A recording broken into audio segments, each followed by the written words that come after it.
Here we have a problem on derivative. So there is a function given that is y equals to square root of 1 negative x over 1 positive x, and we have to find dy over dx. Okay, let me take the given function that is y equal to square root of 1 negative x over 1 positive x. So before we find derivative, first we have to write the square root as an exponent. Okay, so let me write the square root as an exponent. Then I'm getting 1 negative x over 1 positive x whole to the power 1 half. Okay, now let me find derivative on both sides with respect to x. So when you do derivative, first I have to do derivative for the exponent 1 half. So 1 half will come in front of it, and I have to subtract 1 from the exponent. Actually, this is the power rule of derivative. So far I've done derivative only for the exponent 1 half. So by chain rule, I have to do further derivative for the base. But here the base is a fraction which contains variable x in both numerator and denominator. So we may have to use coefficient rule to get derivative of this one. It seems to be taking a little more work to get dy over dx. I think we may have to use some other idea to get derivative of the given function. Okay, so instead of doing in a regular way, what I'm going to do is, so in this step, that is first I have written the square root as exponent 1 half. Now in this step, I'm going to take logarithm, that is I'm going to use logarithmic differentiation. When I take logarithm on both sides, the exponent will come in front of the logarithm. So that is the power rule of logarithm. Okay, now what I'm going to do is I'm going to take a natural logarithm on both sides. Then I'll be getting ln y equals to ln of 1 negative x over 1 positive x to the power 1 half. Okay, ln y equals to, so here the argument is exponential. So according to the power rule of logarithm, the exponent over here can be moved in front of the logarithm, and it has to be multiplied by the logarithm. So 1 half times ln of 1 negative x over 1 positive x. So ln y equals to 1 half times here. So two quantities are in division of the argument of this logarithm. So here we can use a coefficient rule of logarithm. So in the argument of logarithm, whenever two values are in division, so we can take logarithm for numerator and denominator separately and subtract them. So let me do this. So ln of 1 negative x negative ln of 1 positive x.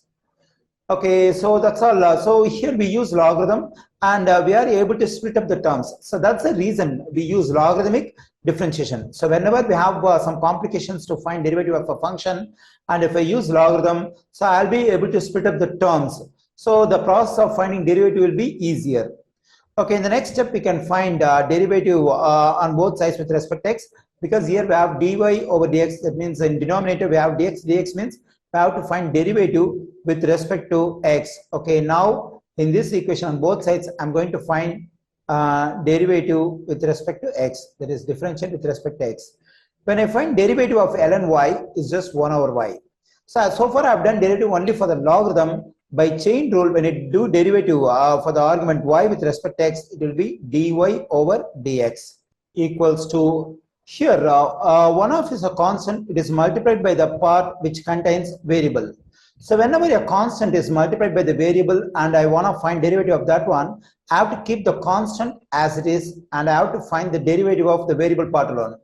Okay, now when I find the derivative of this ln of 1 negative x, I'm just getting 1 over 1 negative x. So far I've done derivative only for this logarithm. By chain rule, I have to do further derivative for this 1 negative x with respect to x. So the derivative of the constant 1 is 0. The derivative of negative x with respect to x is just negative 1. Negative. So the same thing. The derivative of ln of 1 positive x is just 1 over 1 positive x.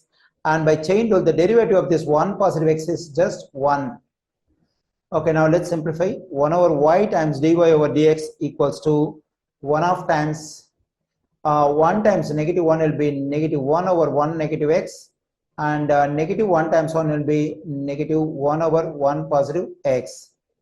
Okay, 1 over y times dy over dx equals to 1 over 2, and here we have to simplify. That is, here the two fractions are in subtraction.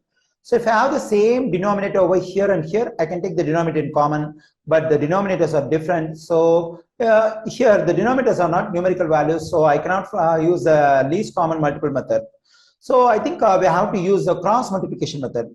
So that is numerator over here has to be multiplied by the denominator of the second fraction, that is negative 1 times 1 positive x, and I am taking this negative as it is, and I multiply the numerator of the second fraction by the denominator of the first fraction, then I'll be getting 1 times 1 negative x. Then I have to multiply the two denominators, 1 negative x times 1 positive x.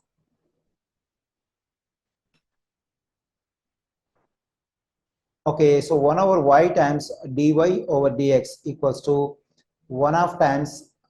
So when I distribute the negative 1 over here and here, I'll be getting negative 1, negative x. When I distribute this negative 1 to this one, negative 1. So negative 1 to negative x will become positive x over. So this is in the form of a negative b times a positive b. In algebra, we have an identity. So that is whenever we have two factors a negative b times a positive b. So the product is equal to a square negative b square. So comparing this and this, we get a equals to 1 and b equals to x. So for a square negative b square, we have 1 square negative x square. So we have to write it over here. And here the negative x positive x will cancel out. So I get 1 over y times dy over dx equals to 1 over 2 times. When I combine negative 1 and negative 1, it will be just negative 2 over 1 square is just 1 negative x square. Okay, let me continue over here. So here in this step, again, now we have 1 over y times dy over dx on the left side. On the right side, so here this 2 and 2 will cancel out, we just get negative 1. So 1 times negative 1 is negative 1 over 1 negative x square. Okay, now our aim is to get dy over dx. We can multiply both sides by y. When I multiply both sides by y, this y and y will cancel out. I get dy over dx equals to negative y over 1 negative x square. Okay, here, so we find y in numerator, negative y in numerator. So in three options, we find y in numerator, but we find only y, but in our result, we have negative y. So better we can move this negative sign to denominator. Then I'll be getting dy over dx equals to y over negative of 1 negative x square. Okay, let's do further simplification. So dy over dx equals to y over, you can distribute the negative to 1 and negative x square, it will be negative 1 positive x square. So finally we get dy over dx equals to y over, so negative 1 positive x square can be written as x square negative 1. So we get dy over dx equals to y over x square negative 1. So the correct answer choice for this question is option A.